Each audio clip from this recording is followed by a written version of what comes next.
Halo semuanya, jumpa lagi bersama saya Agelon sebagai Gadget. Kali ini saya pengen review iPhone 11 di tahun 2024. Kira-kira masih layak nggak dibeli di tahun 2024?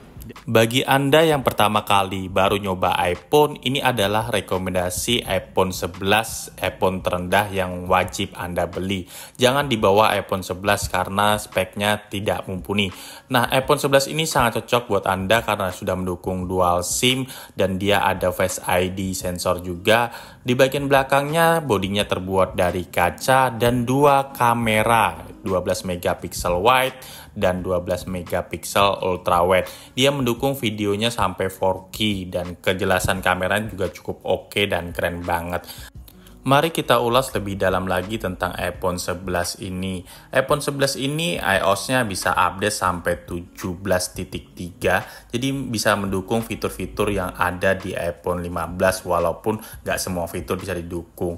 Di bagian kirinya ada tombol volume, di bagian bawahnya itu cuma ada satu lubang untuk charger sekaligus AirPod juga bisa. Di bagian belakangnya sini juga terlihat glossy atau kacanya memantulkan bayangan seperti ini. Cuma sayangnya sih kacanya ini sidik jarinya masih kena atau masih nempel di layar.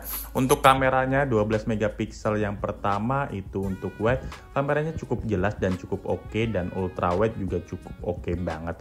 Bagi Anda yang pengen pakai kamera iPhone untuk foto ultra wide, sangat cocok sih untuk pamer-pamer di media sosial dan lainnya. Untuk kamera depannya cuma 12 megapiksel aja, tidak dilengkapi kamera ultra wide tapi dilengkapi untuk memperbesar layar atau memperbesar ukuran gambar lah, seperti itu. Di bagian lainnya yaitu settingannya, kita bisa lihat sih untuk iPhone ini sih sangat-sangat lengkap kalau menurut saya. Di level yang iPhone 11 ini dia untuk update perangkatnya bisa kita lihat sih iOS-nya bisa diupdate sampai iOS 17. Dan memori yang saya pakai ini adalah 128 GB. Jadi masih cukup lah kalau Anda pengen nyimpan-nyimpan video atau foto di iPhone ini. Saya sarankan sih beli yang 128 GB dibandingkan 64 GB. Walaupun harganya beda jauh, 64 GB itu di angka 6,99 jutaan atau hampir 7 juta kurang 1000, sedangkan di 128 itu harganya itu hampir 8,5 jutaan lah. Jadi saya sarankan beli garansi resmi di iBox atau di toko Erafone lah, jadi sangat oke. Kurang lengkap kalau kita belum mencoba media sosial Instagram.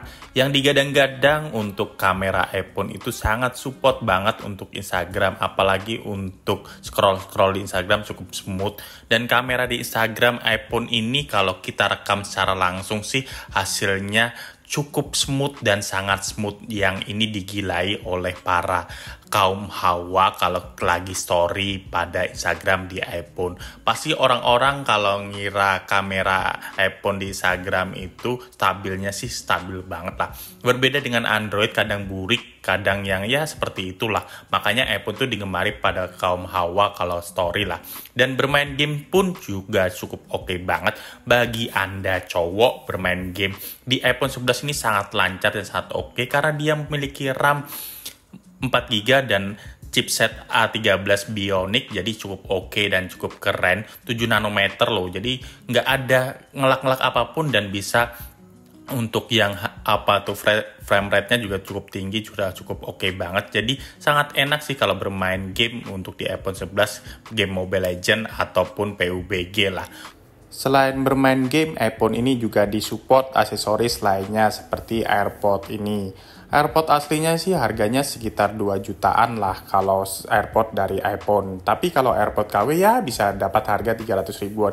Dan bisa connect langsung ke iPhone dan cukup support untuk kita dengar langsung atau dengar musik atau nonton video di YouTube, cukup oke lah kalau kita perlu nonton dengan suara yang tidak didengar orang lain.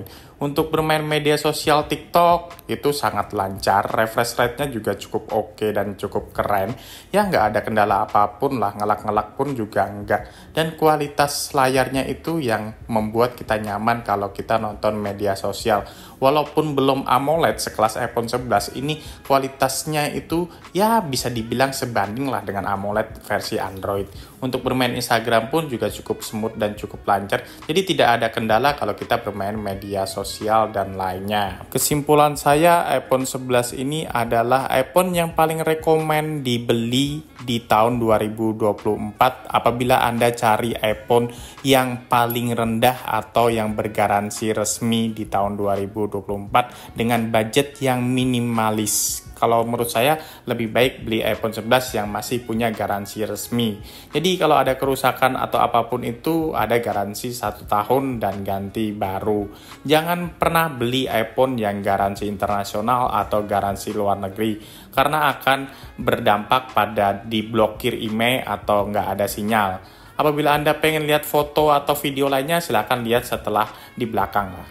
Terima kasih telah menonton video review saya kali ini, dan jangan lupa like dan subscribe channel ini agar berkembang lebih baik lagi. Dan di tahun ini sampai tahun 2024 saya akan fokus lagi untuk mengkonten gadget biar saya bisa berkembang lebih baik lagi, dan channel saya, YouTube saya tidak bisa up lagi.